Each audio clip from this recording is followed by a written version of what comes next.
back Mike Gaskins, and Mike is one of the directors on the El Toro Water District Board. And good to have you back. Welcome. You were here, what is it? Just 2 months ago. Yeah, about 2 months ago. You guys all kind of I must be getting popular. You must be, yes. Well, great to have you here. Today we're talking about these, let's see if I can pronounce it, polyfluoroalkyl. Per and polyfluoroalkyl. Oh, per and poly. I forgot the per. Right. They're substances, and these are man-made chemicals that we are all used to. We all use. Have them all we in our may body. not know we're always using them, but you know they're the type of things that, on one hand, make our life better, but on the other hand, can cause problems in the groundwater systems. And also in human health, although the science is still out on that. Nothing definitive, but there's strong indications that it is a health hazard. Therefore, regulations are coming down. Right. So let's look at the slides here, and this is what we're talking about here. And you know, obviously, we all know what Teflon is, and we've probably for decades now, and our carpets and our clothing. About 1940 was we have invention. stain-resistant things on our clothes, and our carpets are a main one. You know, years and years ago, that was a big selling point. It still is, but they're common. They're kind of everywhere, and in certain places, they've percolated down into groundwater. Right, So, and then one of them, of course, fire retardants. Right, even the firefighting foams, when you, like El Toro, had an airfield forever, right? And so they would do simulated fires and put them out, and so those foams, these chemicals, the per and polyfluoroalkanes. The two biggies, I mean, there are about 400 different chemicals. They're very slick, and that's what makes them useful. They have slick molecules, but they're also persistent. They don't break down easily anywhere. So they're in the environment. Once they get there, they stay. They biomagnify. With time, you get more of them, right? Yeah, just you're exposed to more, right? And they don't go away. They don't break down, really. The data I've seen shows a half-life for some of them, but it's still, you know, resistant, very persistent chemicals. Now here's you know, some of them, a little bit, you know, carpeting and upholstery and things like that. A Scotch Guard, of course, we all know about that. Fabric protector, stain repellents. You know, I was using the other day WD-40 on something. I don't know if that's part of it. I don't think so. You know, but you know, it's a similar type thing in that we're using things that are quite often making our lives better and easier. And in some cases, when it comes to fire retardants, things are needed. Right. But you got to look down the line as well. And that's what's happening now. These two chemicals, the PFOA and the PFOS, are the two that are being looked at most accurately or most scrutinized. Right. There are others, hundreds of others, but these are the two that are receiving the regulatory attention and the current level, and I think that maybe your next we'll go to the next slide that shows the impact. And you can kind of see there the graph on this side here, how it goes in and out of our lives, so to speak. Exactly, and then, but being in the groundwater, the water districts that pump groundwater are introducing or delivering these chemicals to their customers. Right, and I know we'll get to this in a minute, but I know we don't use groundwater. El Toro Water District does not. In fact, South Orange County in general doesn't, right? Most of South Orange County doesn't. There are a few wells down in the Santa Margarita, and I don't think they're operating. Our new general manager, Dennis Cafferty, who generously put these slides together for me, saved me a lot of trouble, made a statement the other week about this is the first time I've ever been glad we don't have groundwater.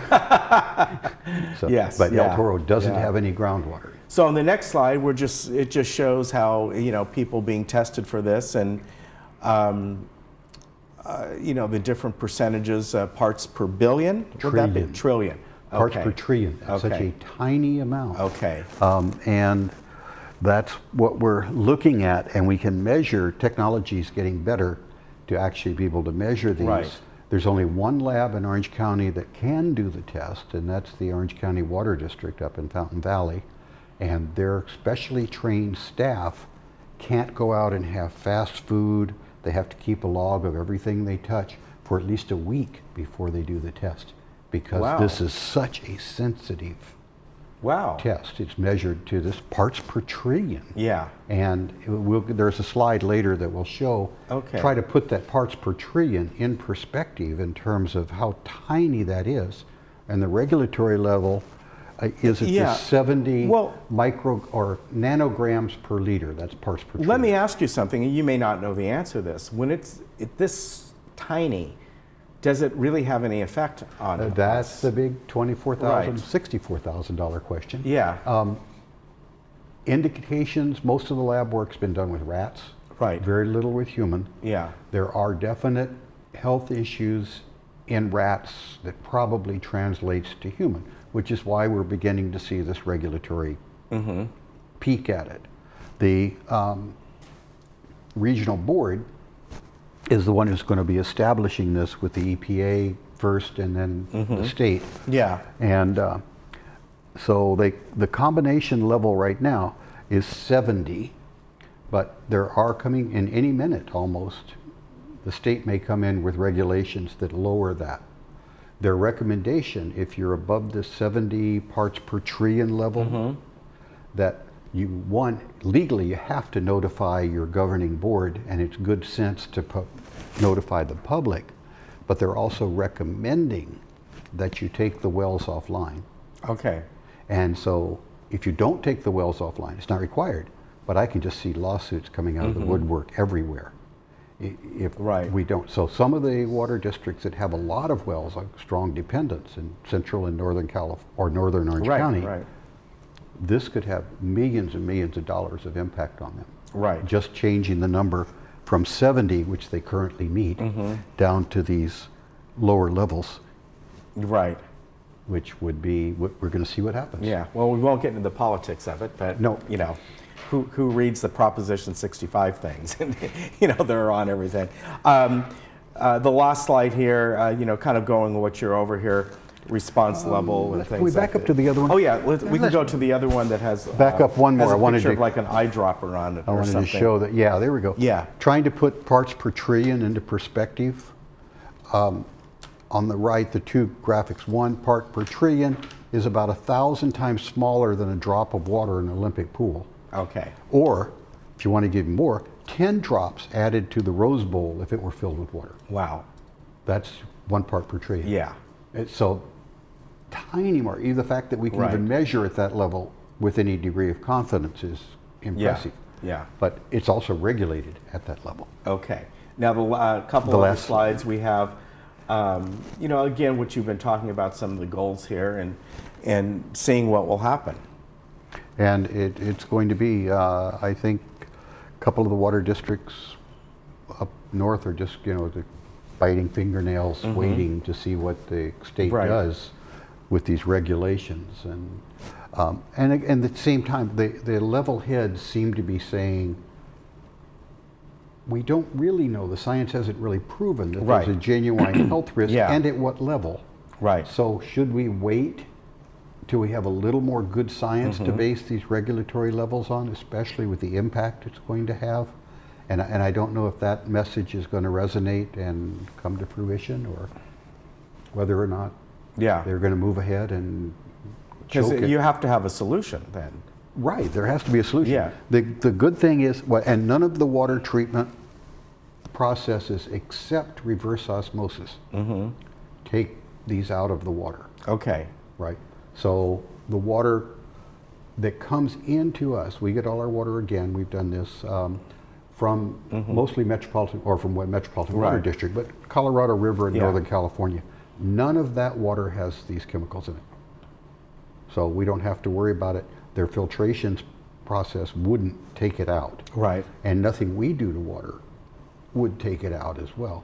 But reverse osmosis, which can be done to all the water, but Yeah. very expensive. Okay. And down at Carlsbad with the desalination plant, right? There's a reverse osmosis plant. The water comes out so pure that they actually have to add chemicals or minerals back into it, because then the water won't be as hungry, so to speak. If you put that highly treated water, no minerals in it, into your pipes, it'll begin to eat your pipes because it wants to dissolve all these things out of it. Wow, interesting. So your pipes, so they're actually putting in minerals to protect your plumbing. Wow. From the quality of the water. So Well, that would be but reverse osmosis costs a lot of money. Yeah. Probably Yeah. about 2 to 3 times what water would cost now. Wow. Well, I thank you for this information. And Well, I know the message I want to leave at the end of Yeah. it is, here in El Toro Water District, we do not have any PFOs, PFOAs in our water, in our drinking water. You have it in your system, and you are giving it to us in the sense of going to the treatment plant. Right. And so, yes, our wastewater stream, our reclaimed water stream, does have PFOs, PFAs in it.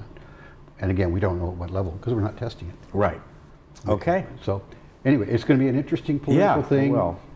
Don't worry about it today. Not here in El Toro. Okay. Okay. Thanks, Mike. Okay. Good to see you. We'll be right back.